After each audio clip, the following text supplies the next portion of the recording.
berdoa. Bapa kami dalam sorga, terima kasih Tuhan buat pagi hari ini. Kalau pagi hari ini kami boleh memuji, memuliakan nama Tuhan. Kami percaya Engkau Tuhan yang disenangkan dengan apa yang kami lakukan. Berfirmanlah buat setiap kami ya Bapa. Berikan pewahyuan kebenaran-Mu buat setiap kami. Biar kebenaran-Mu yang mengajar kami, kebenaran-Mu yang menuntun kami. Bahkan kami percaya kebenaran firman-Mu yang akan mengubahkan kehidupan kami. Dimulai dari cara berpikir kami yang berubah. Ketika cara berpikir kami berubah, kami percaya sikap kehidupan kami berubah. Ketika sikap kehidupan kami berubah, kami percaya karakter kami berubah. Dan ketika karakter kami berubah, kami percaya masa depan kami diubahkan sama Tuhan. Urapi mulut bibir hamba-Mu ini ya Bapa. Di dalam nama Tuhan kami Yesus Kristus, setiap kita yang percaya dan siap diberkati dengan kebenaran firman Tuhan, sama-sama kita katakan, berikan tepuk tangan yang paling meriah buat Tuhan kita Yesus Kristus. Silakan duduk Bapak Ibu, shalom semua. Bagaimana kabarnya Bapak Ibu semua? Ya, saya berharap semua dalam keadaan baik, semua dalam keadaan sehat. Ya, Happy New Year ya buat setiap kita. Belum telat ya, masih Januari ya Bapak Ibu ya. Sebentar lagi kita akan, gak lama ya Bapak Ibu ya, 2024 tuh gak lama ya. Sebentar lagi Agustus, ya 17 Agustus, gak berapa lama. Kan tahun baru lagi Bapak Ibu ya. Jadi Bapak Ibu percaya ya, semakin kita bertambah tua, waktu semakin cepat Bapak Ibu. Setuju gak? Ya. Makanya hati-hati, asik. Oke, hari ini saya dikasih tema tentang bagaimana kita bertumbuh kuat ya dalam firman Tuhan, dalam kebenaran Bapak Ibu. Nah Bapak Ibu saudaraku terkasih dalam Tuhan, Bapak Ibu setuju nggak bahwa kita sedang memasuki masa zaman akhir Bapak Ibu? Ya, bahwa apa yang sudah kita lewati ini hanya baru pemanasan aja Bapak Ibu. Kalau Bapak Ibu nanti baca di dalam Injil Matius ya, pasal yang ke-24, 25, di situ kemudian Yesus kasih tahu ya tanda-tanda kedatangan akhir zaman. Ada yang tahu tanda-tanda kedatangan akhir zaman? Ya, ada 3 ya Bapak Ibu ya tanda kedatangan akhir zaman ya. Yang pertama, bangsa akan bangkit melawan bangsa Bapak Ibu ya. Terjadi peperangan di mana-mana dan kita udah mulai melihat ya Bapak Ibu ya. Tanda yang kedua itu akan terjadi tanda-tanda alam Bapak Ibu ya. Bencana terjadi di mana-mana. Kemudian sakit penyakit yang aneh-aneh mulai muncul Bapak Ibu dan kita sudah mengalaminya Bapak Ibu ya. Dan tanda yang ketiga ini yang perlu kita waspadai ya. Tandanya itu datang dari dalam. Datangnya itu dari dalam gereja Bapak Ibu. Akan muncul yang namanya nabi-nabi palsu. Akan muncul yang namanya guru-guru palsu. Katakan sama-sama palsu. Bapak Ibu tahu apa definisi daripada palsu? Iya, iya kan. Memang palsu itu tidak asli Bapak Ibu ya.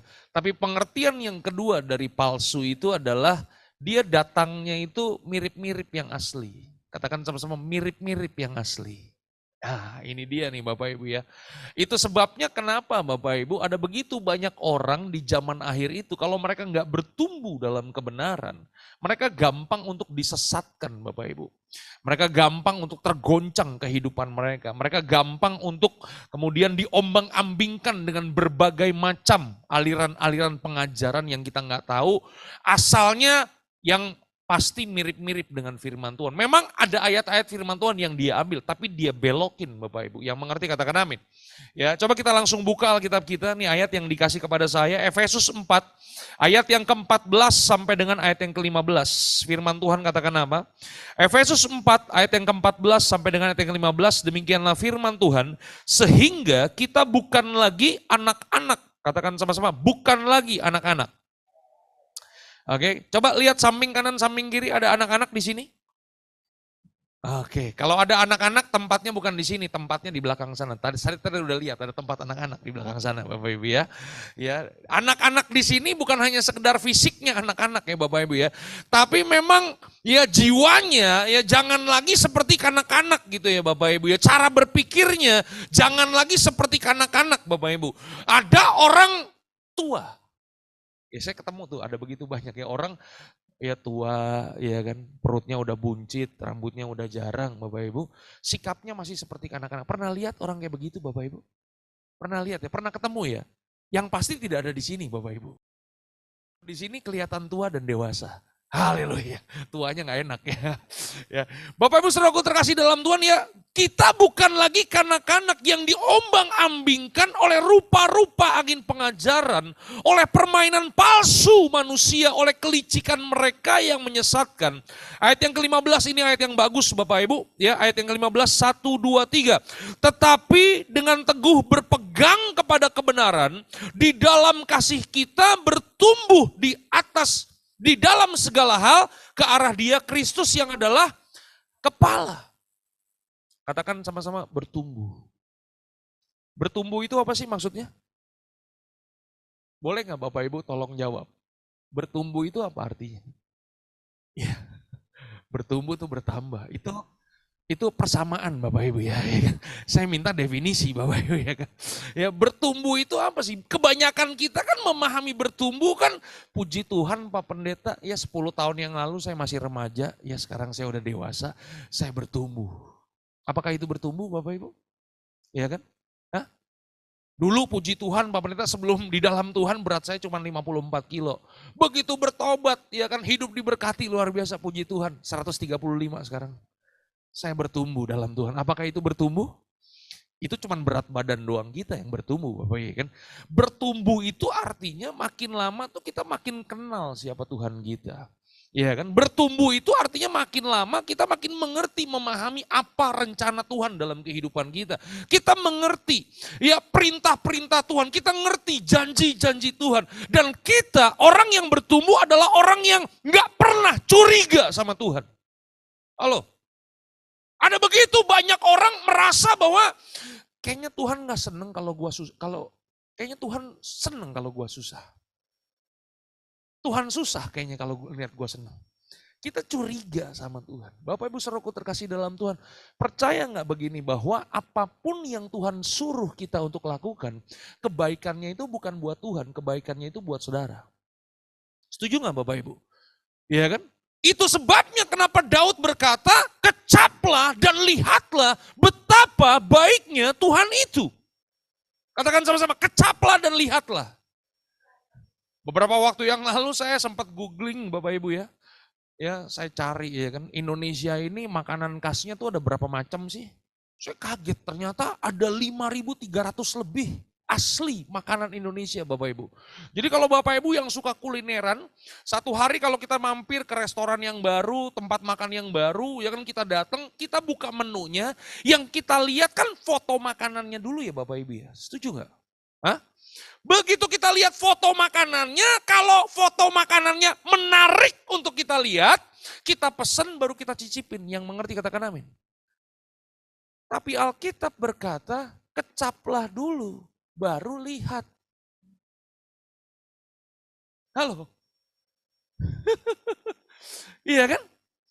Saudara, waktu anak saya masih kecil, waktu saya ngajarin anak saya makan sayur, bagaimana caranya kita ngajarin anak-anak kita makan sayur Bapak Ibu? Suruh merem. Benar? Iya kan? Ishak, mata merem. Begitu dia merem, sekarang mulut buka. Masuk sayur, celep, mantap. Betul gak sih? Kalau anak saya lihat dulu sayurnya, mau makan gak dia? Dia gak bakalan mau makan. Betul gak sih? Sama, kita di dalam Tuhan juga begitu. Ya kan? Jangan lihat dulu. Kalau kita lihat dulu, kita gak bakalan mengecap kebaikan Tuhan. Tuhan mau kita kecap dulu. Ya kan? Melangkah dulu, percaya dulu. Baru saudara akan melihat kebaikan Tuhan. Yang mengerti katakan amin. Saudara siap belajar firman Tuhan? Ya, kita akan masuk dalam firman Tuhan. Ya, tadi baru pendahuluan aja. 8 menit pendahuluan, ya kan. Coba kita buka Alkitab kita, ada satu cerita yang sangat menarik Bapak Ibu, ya, dalam Lukas. Lukas 5 ayat yang pertama sampai dengan ayat yang ke-7, ya. Ini ayat yang mungkin saudara udah hafal di luar kepala kali kisahnya ya. Saya juga udah khotbahin, udah banyak banget ya Bapak Ibu ya. Udah direnungin, udah dibikin daily devotion, udah dikhotbahin ya kan. Tapi waktu saya membaca sebuah buku ya dalam terjemahan versi bahasa Inggris, saya dapat pewahyuan yang baru. Coba kita baca dulu ya. Lukas 5 ayat yang pertama sampai dengan ayat yang ke-7. Saya baca ayat yang pertama, saudara ayat yang kedua kita ganti-gantian, oke?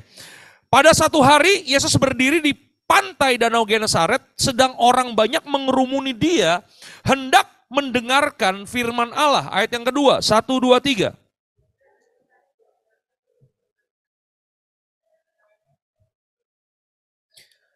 Ia naik ke dalam salah satu perahu itu, yaitu perahu Simon, dan menyuruh dia supaya menolakkan perahunya sedikit jauh dari pantai. Lalu Yesus duduk dan mengajar orang banyak dari atas perahu. Ayat yang keempat, 1, 2, 3.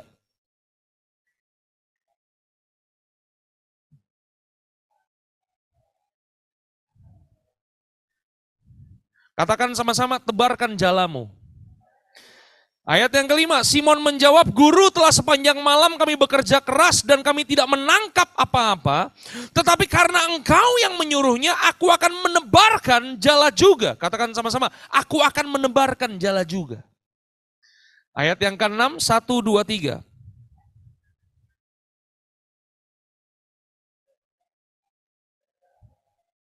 Ayat yang ke-7 kita baca sama-sama, 1, 2, 3.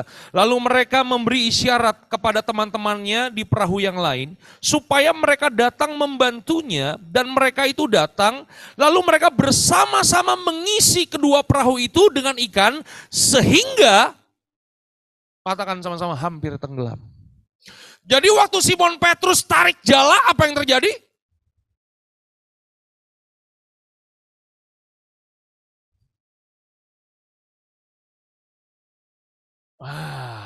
Siapa yang ngomong koyak?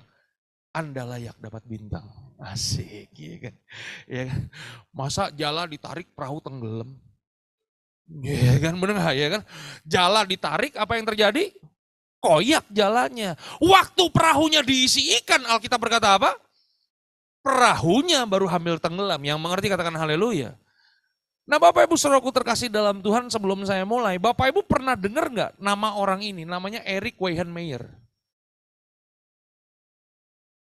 Ya kalau belum ya minimal kasih kode lah ya kan.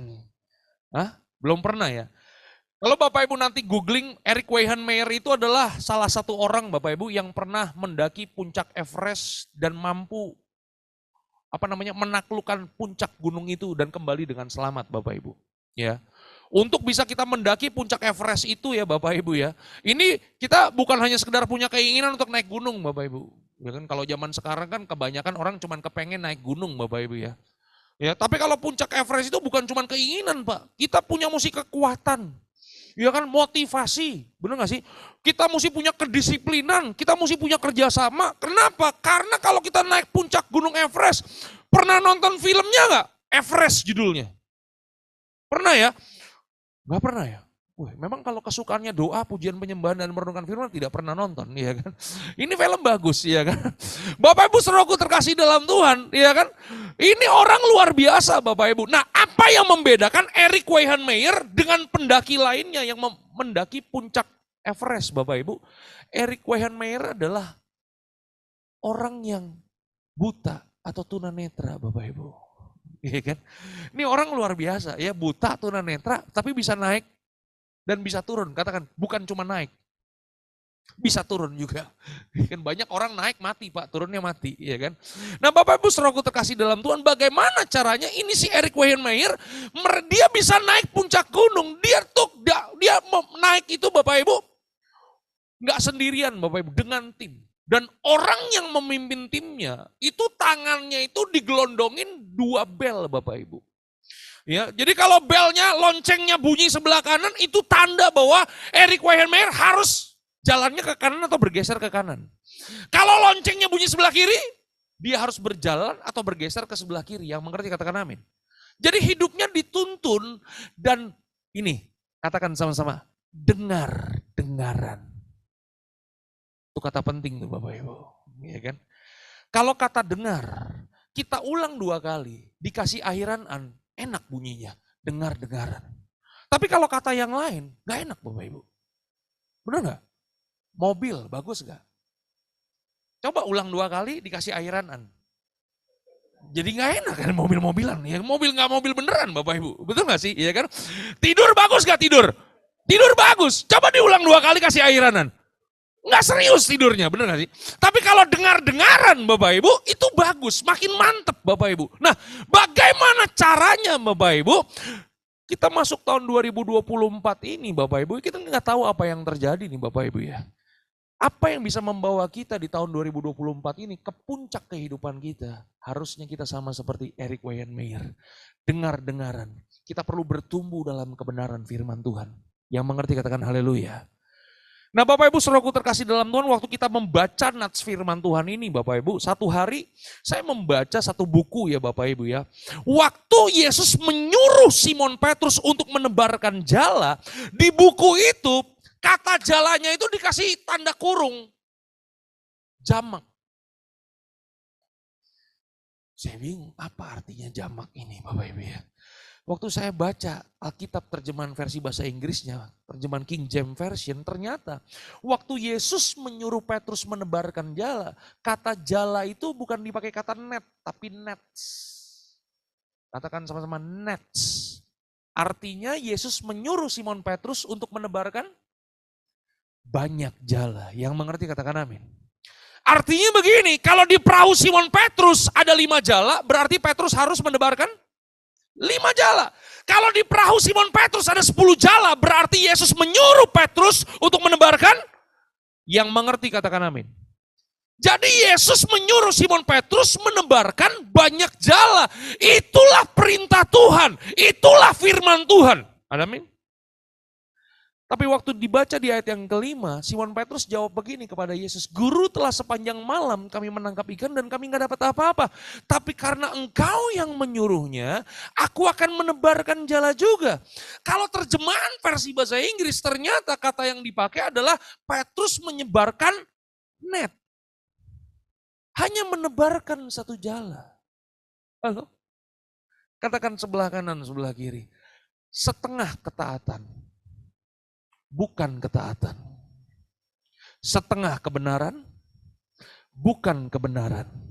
Yang mengerti katakan amin. Ini dia Bapak Ibu. Pertanyaannya hari ini, kenapa Simon hanya menebarkan satu jala? Padahal perintah Yesus, tebarkan banyak jala. Bapak Ibu mau tahu kenapa? Kenapa kurang percayanya itu kenapa? Yang bisa jawab, saya kasih angpau 100.000. Yeah. Tapi kalau Bapak Ibu salah jawab, Bapak Ibu satu-satu yang mesti kasih saya 100.000. Keadilan sosial bagi seluruh rakyat Indonesia. Hah? Alasan yang pertama Bapak Ibu, Simon Petrus ini bukan nelayan kemarin sore Bapak Ibu ya. Simon Petrus ini bukan nelayan kaleng-kaleng abal-abal Bapak Ibu.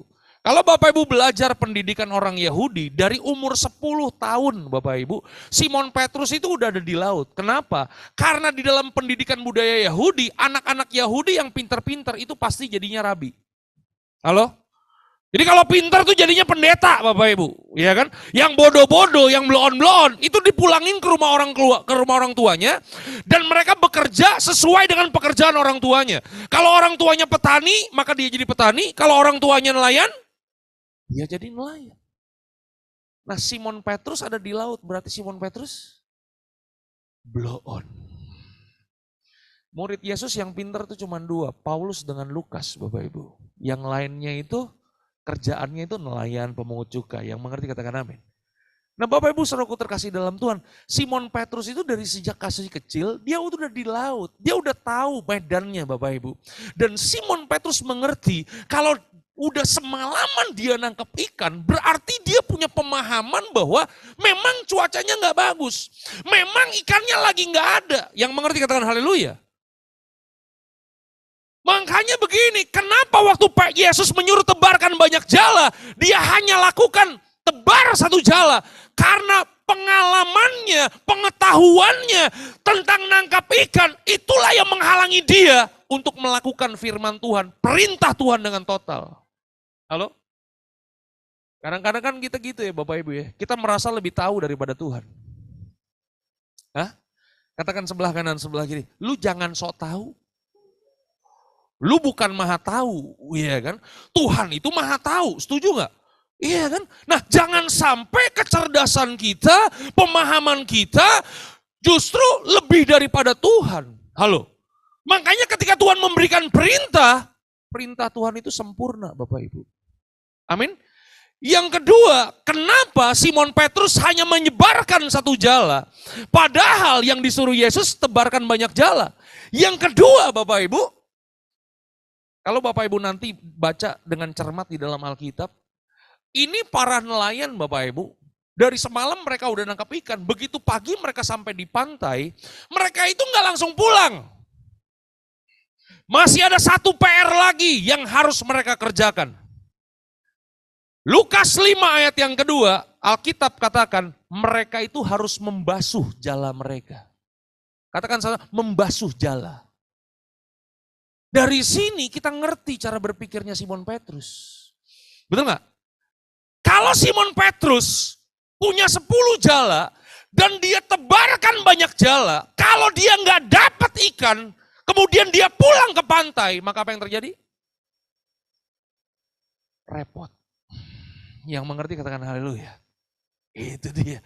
Tapi kalau disuruh tebar 10, dia cuma 1, nggak dapat, begitu dia pulang, nggak terlalu repot. Setuju nggak sih? Benar nggak?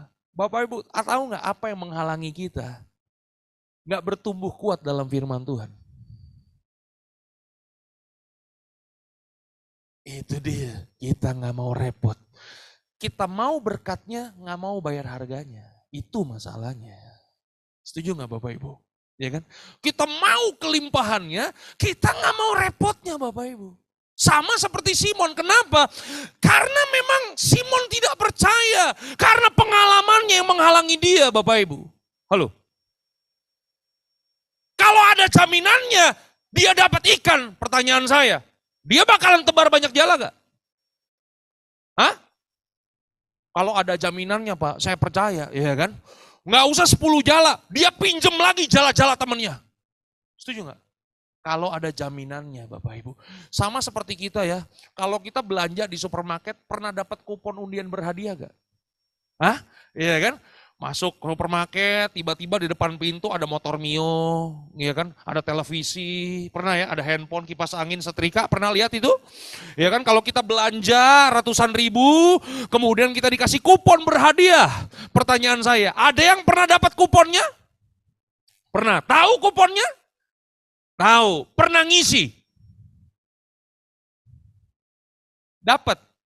Itu dia. Kalau dikasih lagi mau ngisi gak? Belum tentu. Kenapa? Karena nggak ada jaminannya. Setuju nggak? Sekarang saya mau nanya, kalau jaminannya pasti dapat, ngisi gak? Mau 100 biji kayak kuponnya kita isi, kenapa? Ada jaminannya dapat. Sama seperti itu Bapak Ibu. Halo? Nggak ada jaminannya.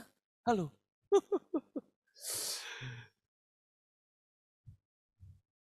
Lanjut. Nah, Bapak Ibu saudaraku terkasih dalam Tuhan, ada beberapa hal. Bagaimana caranya supaya kita bisa bertumbuh ya dalam kebenaran Bapak Ibu, dari apa perikop yang kita pelajari hari ini, dari kisah yang kita pelajari. Yang pertama begini Bapak Ibu sadar nggak kalau kebenaran, kalau perintah Tuhan, kalau janji Tuhan, Tuhan pasti ingin memberikan yang terbaik buat kita. Setuju nggak? Hah? Itu sebabnya tadi Daud berkata, kecaplah dan lihatlah. Kita belum lihat, tapi Tuhan suruh kita kecap. Pertanyaannya begini, percaya nggak kita sama yang ngasih makanan, sehingga kita harus ngecap? Halo? Kalau kita percaya, apapun yang Tuhan berikan kepada kita, pasti yang terbaik buat kita, bisa kita mengecapnya Bapak Ibu. Tuhan itu senantiasa memberikan yang terbaik dalam kehidupan setiap kita. Suatu hari ada seorang muda yang kaya. Katakan sama-sama, udah muda, kaya. Hai wanita-wanita. Ya kan ini kan ya kan dahsyat ya kan. Ya kan? Udah muda kaya, datang sama Yesus. Kemudian orang muda yang kaya ini berkata begini, guru yang baik. Halo. Apa yang harus aku perbuat supaya aku beroleh kehidupan yang kekal? Bayangin Bapak Ibu, ini orang berkata guru yang baik. Kemudian Yesus berkata, lakukan semua hukum Musa. Jangan berzina, jangan mencuri, hormati ayah dan ibumu. Anak muda ini berkata, Tuhan Yesus guru, semua sudah aku lakukan dari semenjak aku masih muda. Dahsyat kan ya anak muda? Dahsyat. Kemudian Yesus berkata begini, kalau kamu hendak sempurna, sekarang kamu pulang, jual semua yang ada padamu, bagikan kepada orang-orang miskin.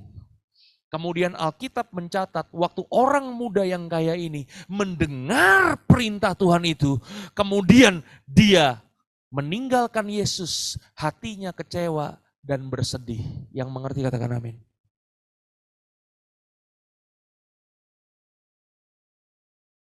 Itu sebabnya kenapa ada begitu banyak orang percaya, mereka nggak bisa ngalami janji Tuhan. Kebaktian sih rajin Pak, tapi nggak pernah ngalami janji Tuhan. Kenapa?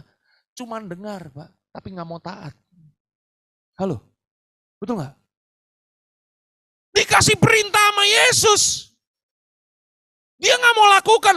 Bahkan dia meninggalkan Yesus. Bahkan saya percaya memang tidak tercatat dalam Alkitab, tapi dalam hatinya mungkin dia berkata, engkau guru yang jahat. Ya kan? Berapa menit yang lalu dia bilang guru yang baik. Begitu dikasih perintah sama Yesus, ternyata lu gak sebaik yang gua kira. Lu jahat ternyata. Halo? Kadang-kadang tuh ya Bapak Ibu ya, perintah Tuhan itu tidak terselami Bapak Ibu sama kita Bapak Ibu. Setuju gak? Tapi Tuhan ingin tetap memberikan yang terbaik dalam kehidupan kita. Waktu Yesus melihat Simon Petrus, nggak dapat apa-apa Bapak Ibu waktu mereka pulang ke pantai. Nggak dapat apa-apa nih orang. Yesus melihat Simon Petrus, apakah Yesus ngomong begini, Simon Petrus sudah lu ikut gua lah. Ayo kita mancing ikan, dapat 5 ikan, puji Tuhan lah. Dapat 10 ikan, puji Tuhan lah. Apakah Tuhan cuma memberi 5 ikan? Apakah Tuhan cuma memberikan 10 ikan? Tadi kita sudah baca Bapak Ibu, begitu ditarik jalannya sama Petrus, apa yang dia dapatkan? Saking penuhnya itu jalannya sampai robek. Mereka penuhi perahu mereka dengan ikan. Apa yang terjadi dengan perahu mereka? Hampir tenggelam Bapak Ibu. Pernah nonton film Titanic? Yang diperankan oleh saudara kembar saya yang bernama Leonardo DiCaprio? Ya, seperti itu Bapak Ibu.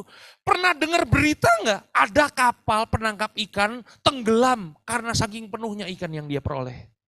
Pernah dengar beritanya? Hah? Enggak, saya nanya, pernah dengar enggak? Enggak pernah, saya juga enggak pernah dengar Bapak Ibu, betul enggak sih? Tapi kejadian ini kan kejadian nyata Bapak Ibu. Bagaimana Tuhan memberkati Simon Petrus sampai perahunya mau tenggelam. Mereka mengalami kelimpahan Bapak Ibu. Tuhan ingin memberikan yang terbaik, tapi masalahnya kita mau taat dengan perintah Tuhan. Kita mau taat gak dengan kebenaran? Mau gak di tengah-tengah dunia yang abu-abu ini kita tetap berpegang kepada kebenaran? Dan mungkin karena kebenaran saudara dianiaya. Kok jadi marah-marah nih Bapak Ibu? Enggak Bapak Ibu ya, ini on fire namanya. Haleluya. Iya kan Bapak Ibu kan? Karena ada begitu banyak orang mereka lakukan firman Tuhan. Tapi masalahnya begini, dia modifikasi firman Tuhan. Dia modifnya bukan sesuai keinginan Tuhan. Semau-mau udelnya dia sendiri kalau dia punya udel. Semau-mau jidatnya dia sendiri kalau dia punya jidat. Halo? Puji Tuhan, jemaat di tempat ini gak punya udel dan jidat. Ada amin? Semua ada udel lah ya. Pusar, udel itu pusar. Ada amin Bapak Ibu? Tuhan ingin memberikan yang terbaik dalam kehidupan setiap kita. Anak saya baru kelas 6 SD. Namanya si Ishak. Nama kerennya Isaac. Asik. Ya, saya kasih namanya pakai bahasa Inggris, Isaac. Tapi di sekolah panggil Ishak. Susah juga ya. Saudaraku terkasih dalam Tuhan, dia baru kelas 6 SD. Baru sekolah 2 bulan Bapak Ibu. Saya dipanggil ke sekolahnya. Ya kan? Dipanggil sama gurunya, kepala sekolahnya. Kemudian ngomong begini, Pak Pendeta, dia tahu saya pendeta. Pak Pendeta, kalau anak Bapak mau SMP di sekolah ini, Pak Pendeta harus bayar sejumlah uang. Siap saya bilang. Hamba Tuhan hidup dengan iman. Belum lihat tapi kita udah siap aja. Iya kan? Benar Pak Pendeta? Siap. Begitu saya lihat dikasih harganya, saya lihat uang pangkalnya, saya mau semaput Bapak Ibu. Ya ampun mahal banget ya kan. Hampir 30 juta Bapak Ibu. Ya kan? Uang sekolahnya hampir 4 juta Bapak Ibu. Saya bilang sama anak saya, Dek, ini kamu lulus SMP bisa langsung cari kerja nih Dek. Mahal banget saya bilang ya kan.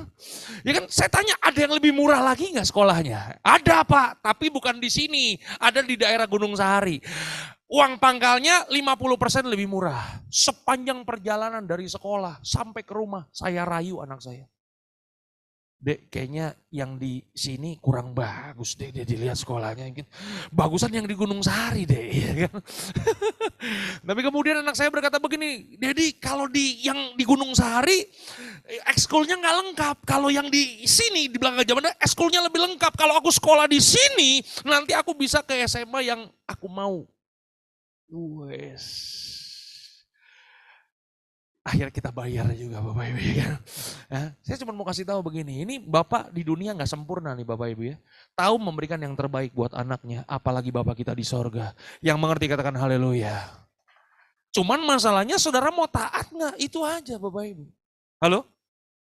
Waktu Abraham mendapatkan janji Tuhan, keturunanmu akan seperti bintang di langit. Waduh Bapak Ibu.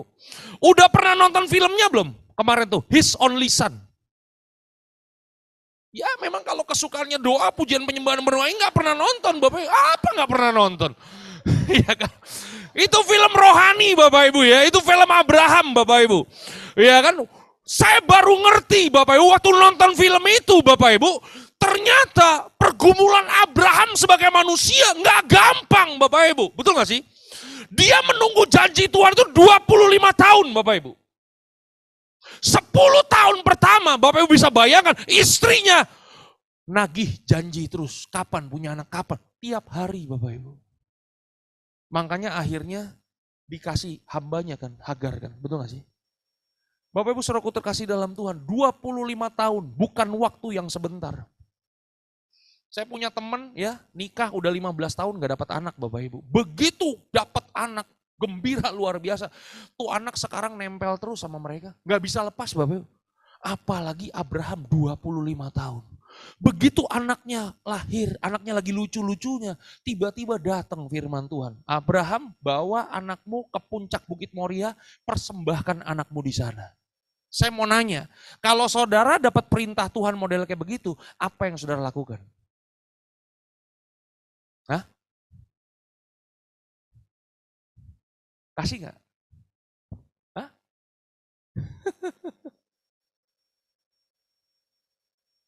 Ini sorry istri ya bro ya? Oh Cici malah. Kirain istri. Selamat, nama siapa? Mandy, oke. Nanti malam firman Tuhan datang nih sama lu nih. Mandy. Jawabnya apa? Asik. Ini baca firman Tuhan nih pasti ya kan. Keluar engkau dari rumahmu di Serpong, Tangerang Selatan itu. Pergi kemana Tuhan? Pergilah ke Amerika Serikat, tepatnya ke kota New York. Di New York aku akan memberikan kepada engkau apartemen fasilitas bintang 5.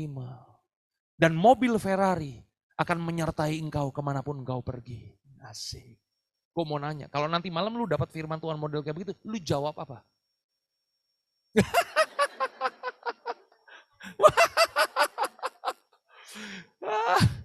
Biasanya kan kalau kita dapat firman Tuhan model kayak begitu, udah gak perlu doa puasa lagi kan.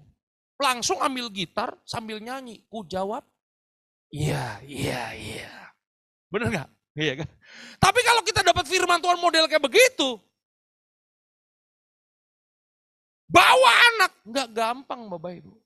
Kebanyakan dari kita, dalam nama Yesus, bukan suara Tuhan, suara setan ini pasti. Tapi Bapak Ibu baca ya Alkitab ya. Abraham besok pagi-pagi benar. Malam dia dapat firman Tuhan, besok pagi-pagi benar. Dia siapin keledai, dia siapin hambanya. Dia angkat kayu bakar, dia ajak anaknya pergi ke puncak Bukit Moria tanpa ngomong sepatah kata pun. Di tengah perjalanan Bapak Ibu, Anaknya nanya, Dedi, biasanya kita kalau ke gereja bawa persembahan, Dedi. Persembahannya biasanya domba. Ini dombanya mana, Dedi? Menurut Bapak Ibu, Abraham tega nggak ngomong begini? Persembahannya hari ini bukan domba, nak. Persembahannya adalah elu. Tega nggak? Nggak bakalan tega. Itu sepanjang perjalanan Bapak Ibu, kalau kita nonton film His Only Son, itu Abraham sampai ngimpi-ngimpi Bapak Ibu, nggak bisa terima dengan perintah Tuhan. Tapi Abraham berjalan dengan ketaatan Bapak Ibu. Sampai di puncak Bukit Moria Bapak Ibu. Mesbah dibikin, kayu bakar disusun. Dia ngomong lagi sama anaknya. Ya, anaknya ngomong begini, nanya sama Abraham, Papi, mana dombanya? Hari ini bukan domba, nak. Hari ini korbannya adalah engkau. Bapak Ibu bisa bayangin nggak, kalau Ishak bukan anak yang taat, kira-kira apa yang terjadi? Ishak lari bersembunyi di depan pohon. Abraham mencari-cari Ishak. Ishak di mana engkau? Ishak kemudian berpindah dari pohon ke belakang batu. Tambah tebel lagi firman Tuhan, Alkitabnya tambah tebel karena perlu beberapa ayat lagi. Betul nggak Bapak Ibu? Ishak anak yang taat. Kenapa Ishak anak yang taat? Karena senang sekolah minggu, Bapak Ibu, itu jawabannya. Anak saya senang sekolah minggu. Abraham, Ishak diikat, dipersembahkan Bapak Ibu. Abraham ambil belati. Belati zaman dulu beda dengan belati zaman sekarang Bapak Ibu ya. Pisau zaman sekarang, waduh, tajam. Pernah nonton TikTok tuh yang masak-masak stik Bapak Ibu? Stik yang dibusuk-busukin. Itu kan pisaunya tajam-tajam Bapak Ibu ya. Beda dengan belati zaman dulu. Belati zaman dulu tuh dari batu yang diasah. Ya kan? Itu kalau si Ishak ditusuk, belum mati. Pertanyaannya, tega nggak Abraham tusuk lagi? Tusuk, aduh udah geli. Ditusuk, tega nggak? Berarti apa yang dalam pikiran Abraham? Sekali tusuk nih anak harus sudah mati, betul nggak sih? Begitu Abraham mau tusuk anaknya, datang firman Tuhan, Abraham, aku telah melihat ketaatanmu. Dan di puncak Bukit Moria untuk pertama kalinya, Tuhan memperkenalkan dirinya kepada manusia sebagai Jehovah Jireh, Bapak Ibu. Tahu artinya Jehovah Jireh? Allah yang menyediakan. Mau ngalami Jehovah Jireh? Kita mau Jehovah Jireh. Mau ngasih Ishaknya nggak? Mau taatnya nggak? Nggak mau Bapak Ibu. Kita mau berkatnya. Kita mau Jehovah Jirehnya. Kita mau penyertaannya. Kita nggak mau bertumbuh dalam kebenarannya. Itu masalahnya. Katakan sebelah kanan, sebelah kiri. Itu masalah kita tuh.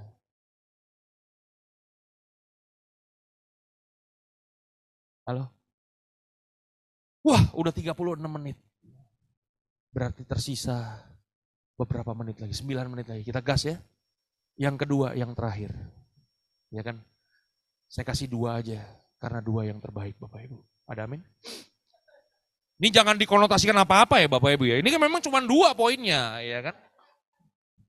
Saya jujur aja belum tahu pilihan saya kemana Bapak Ibu. Nanti biar di hari-hari terakhir aja Bapak Ibu ya. Yang kedua Bapak Ibu, ya kan? Belajar apa kita dari paradigma ketaatan ini Bapak Ibu ya? Bagaimana caranya kita bertumbuh kuat dalam firman Tuhan? Yang kedua Bapak Ibu, sadar nggak kita kalau perintah Tuhan, firman Tuhan, kebenaran Tuhan itu adalah perintah yang sempurna buat kita. Jadi kalau Tuhan kasih perintah, perintahnya itu sempurna. Tuhan nggak pernah merancangkan rancangan kecelakaan buat saudara. Rancangan itu damai sejahtera, rancangan Tuhan. Setuju gak? Sekalipun gini Bapak Ibu, kadang-kadang ketika Tuhan memberikan perintah, kita nggak ngerti kenapa Tuhan memberikan perintah ini. Halo. Kalau Bapak Ibu nanti baca di dalam Alkitab, Tuhan memberikan perintah kepada para imam Bapak Ibu, ya kan, yang penjaga-penjaga bait suci Bapak Ibu, untuk di bait suci itu ada benda penerangan. Benda penerangan zaman dulu tuh bukan lampu begini Bapak Ibu. Dia tuh dari pelita, katakan sana pelita. Bapak Ibu tahu apa itu pelita ya? Itu pakai minyak, ada sumbunya Bapak Ibu. Yang mengerti katakan amin. Nah perintah Tuhan kepada para imam, minyaknya itu nggak boleh pakai minyak yang lain. Minyaknya itu harus pakai minyak zaitun yang murni dan yang ditumbuk. Pertanyaannya, repot nggak? Hah? Tuhan, kenapa sih harus pakai minyak zaitun? Minyak zaitun kan mahal. Kenapa nggak pakai minyak tanah? Kenapa nggak pakai minyak mimoli? Kenapa nggak pakai minyak sayur? Kenapa harus yang murni dan ditumbuk? Repot amat. Bapak Ibu tahu kenapa? Kenapa harus minyak zaitun? Mau tahu? Kayaknya kurang antusias mau tahunya. Hah? Yakin? Para peneliti Alkitab mempelajari kenapa Tuhan memberikan perintah di bait Allah. Minyaknya, sumber minyaknya itu harus minyak zaitun yang murni dan yang harus ditumbuk. Karena ternyata hanya minyak zaitun yang murni dan yang ditumbuk yang tidak mengeluarkan asap sama sekali. Bapak Ibu bisa bayangin nih, bait suci itu gak ada jendelanya Bapak Ibu. Kalau dia pakai minyak tanah Bapak Ibu. Bukan bau Pak, belebekan. Bahasa apa tuh belebekan? Belebekan tuh, tahu ya, racunan Bapak Ibu. Saya dulu pernah pelayanan di Kalimantan Ibu, pedalaman, gak ada listrik nih, gak ada toilet. Ya. Praktek pelayanan 1,5 tahun di pedalaman Kalimantan. Jadi pertama kali saya datang, hari Sabtu, besok hari Minggu saya mesti khotbah. Kan kita mesti baca dulu kan ayat firman Tuhan kan. Malam-malam gak ada listrik pakai pelita, pelitanya itu minyak tanah sama kasih sumbu begitu doang. Dulu itu belum ada tab Bapak Ibu zaman saya pelayanan praktek itu. Alkitabnya masih pakai Alkitab buku. Masih ada nggak? Wah ini, Ibu ini luar biasa nih. Ini legend nih Bu. Sekarang mah udah jarang saya udah nggak pernah bawa Alkitab buku. Tulisannya kecil kan. Masih kelihatan Ibu. Wow matanya masih bagus. Saya jujur aja nih Bu ya. Saya sekarang baca. Alkitab saya mesti pakai kacamata baca. Plus 1,5 Bapak Ibu. Zaman dulu kan tulisannya kecil, mata saya kan belum serusak sekarang kan. Kalau kita mau baca, kalau pelitanya jauh-jauh kan nggak kelihatan. Mesti kita deketin baru kebaca kan. Saya baca Alkitab di pedalaman tuh sampai ketiduran. Besok pagi waktu saya ngaca, saya lihat genderuwo dalam kaca. Hitam semua muka. Yang mengerti katakan haleluya. Itu dia, kadang-kadang perintah Tuhan itu merepotkan kita Bapak Ibu. Tapi perintah Tuhan itu sempurna dalam hidup kita. Tuhan kita tuh Tuhan yang detail. Dia yang mengerti dari awal sampai akhir. Makanya percaya aja. Firman Tuhan tuh jangan dimodif-modif Bapak Ibu. Halo. Udah terakhir deh ya. Udah 4 menit lagi nih. Kayaknya saudara duduk udah mulai gelisah. Jadi saya juga ada gini nih. Canda Bapak Ibu ya. Pernah baca kisah tentang Saul Bapak Ibu? Tuhan memberikan perintah kepada Saul untuk membantai semua orang Amalek. Setuju gak? Bukan cuman orangnya yang dibunuh, bukan cuman orangnya yang dibantai, sampai binatang, sampai ternak-ternaknya itu mesti dibantai. Setuju? Pertanyaannya, apakah Saul melakukan perintah Tuhan dengan total? Dia modifikasi firman Tuhan. Ya kan? Ternak-ternak yang kurus kering, penyakitan, ya kan, cacingan, kermian, Bapak Ibu, itulah yang dibantai Bapak Ibu. Yang tambun-tambun, yang gemuk-gemuk tidak dibantai sama sekali. Pertanyaannya, kenapa yang gemuk-gemuk tidak dibantai? Buat?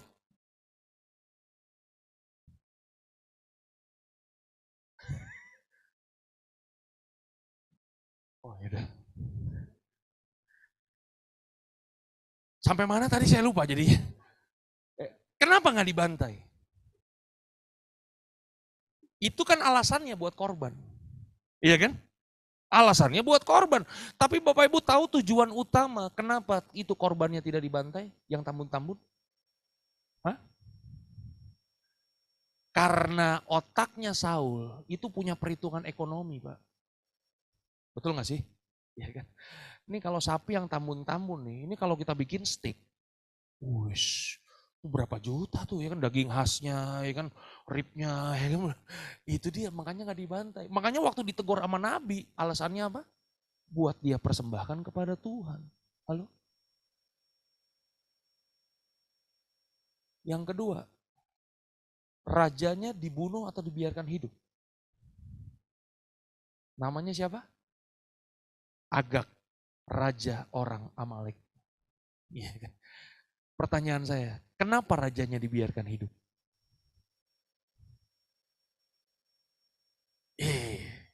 Dahsyat. Karena kalau Bapak Ibu nonton yang film kolosal Bapak Ibu ya, kalau dua kerajaan berperang, ini kerajaan yang kalah, rajanya tuh ditangkap, dibawa pulang, sampai pintu gerbang istana raja yang menang, itu diarak Bapak Ibu. Sebagai sebuah bukti kemenangan. Jadi ada misi politik dalam pikiran Saul, ya kan? Bagus nih buat pencitraan. Asik, ya kan? Dan kita tahu Saul itu juga adalah orang yang haus pujian Bapak Ibu. Ya kan, orang Ambon bilang makang puji. Ya, ada amin. Nahem, ya kan, orang Ambon, ya kan. Makang puji. Ya kan? Itu dia Bapak Ibu, betul gak sih? Dan apa yang terjadi? Waktu Saul memodifikasi firman Tuhan, waktu Saul tidak melakukan dengan tepat firman Tuhan.